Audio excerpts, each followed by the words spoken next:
श्री शिवाय नमस्तुभ्यम। हर हर महादेव। श्री शिवाय नमस्तुभ्यम। श्री शिवाय नमस्तुभ्यम। श्री शिवाय नमस्तुभ्यम। श्री शिवाय नमस्तुभ्यम। श्री शिवाय नमस्तुभ्यम। हर हर महादेव। हे मेरे भोलेनाथ, अगर मुझसे शिव महापुराण पढ़ते हुए कोई त्रुटि कोई गलती हो जाए तो मुझे क्षमा करना। श्री शिवाय नमस्तुभ्यम। हर हर महादेव। 13वां अध्याय।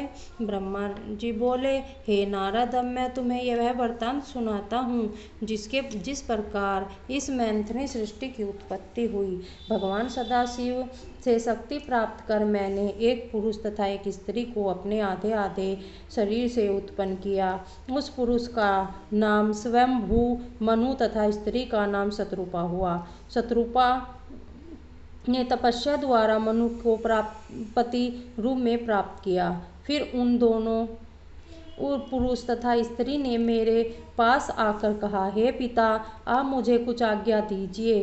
तब मैंने अत्यंत प्रसन्न होकर उन्हें यह आज्ञा दी कि तुम सर्वप्रथम भगवान सदाशिव का पूजन करो, तदुपरांत उनसे आज्ञा पाकर सृष्टि उत्पन्न करने का कार्य करो।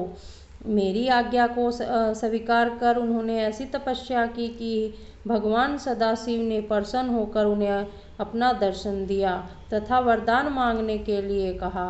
उस समय मनु ने उनकी स्तुति करते हुए यह कहा, हे प्रभु, अपने मन की इच्छा को आपके सामने प्रकट करना मूर्खता होगी, अतः आप हमारे लिए जो उचित समझे वह करें। यह सुनकर भगवान त्रिशूल पानी प्रसन्न होकर बोले, हे मनु, तुम मनुष्य सृष्टि को उत्पन्न करो। उस सृष्टि कार्य में तुम्हें कोई कष्ट न होगा। तुम्हें 3 प्रकार के ऋण चुकाने होंगे, जिन्हें देव ऋण, पितृ ऋण और ऋषि ऋण कहते हैं। इन तीनों ऋणों से उन ऋण होने का उपाय विद्या पढ़ना, संतान उत्पन्न करना तथा यज्ञ करना है। इतना यह कहकर शिव जी अंतर ध्यान हो गए। श्री शिवाय नमस्तुभ्यम। हे नारद, भगवान सदाशिव से इस प्रकार वरदान प्राप्त कर मनु तथा शत्रुपा मेरे समीप लौट आए और मुझसे सब वृत्तांत कह सुनाया।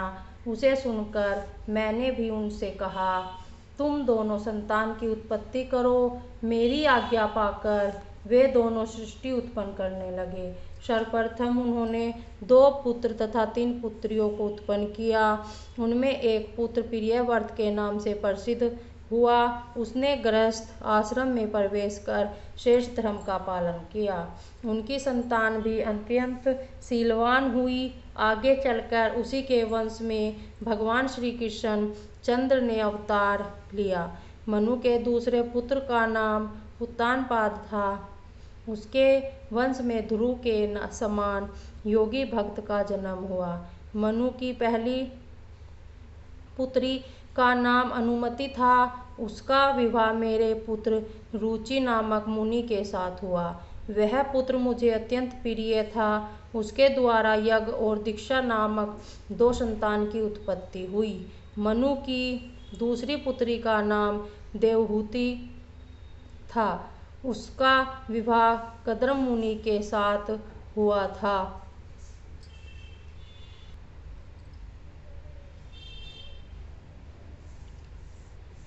उसके गर्भ से भगवान कपिल देव ने जन्म लिया। कद्म मुनि के कला, अनुसूया, श्रद्धा, निर्वचा, कर्मागति, शांति, अरुंधति, ख्याति, वहति तथा बहती नामक 10 कन्याएं भी हुई।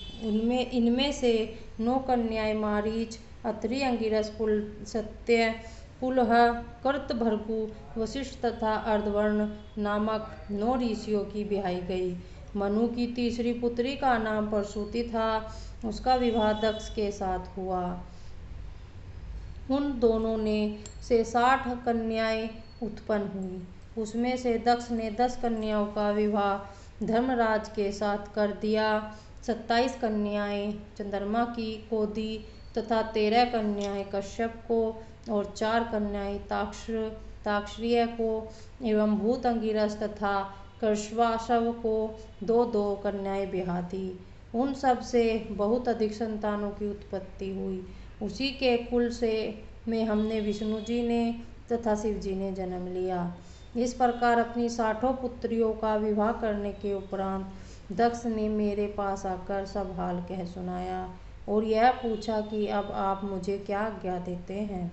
दक्ष की बात सुनकर मैंने उसकी प्रशंसा करते हुए कहा, हे पुत्र, अब तुम कोई ऐसा उपाय करो जिससे तुम्हारी एक पुत्री का विवाह शिव जी के साथ हो सके। ऐसा करने से तुम्हारा जन्म सफल हो जाएगा और हमारी सृष्टि पवित्र हो जाएगी। मेरी यह आज्ञा सुनकर दक्ष कठिन तपस्या करने के लिए चला गया। उस तपस्या के प्रभाव से आदि शक्ति जगदम्बा ने दक्ष के घर में अवतार लिया। श्री शिवाय नमस्तुभ्यम।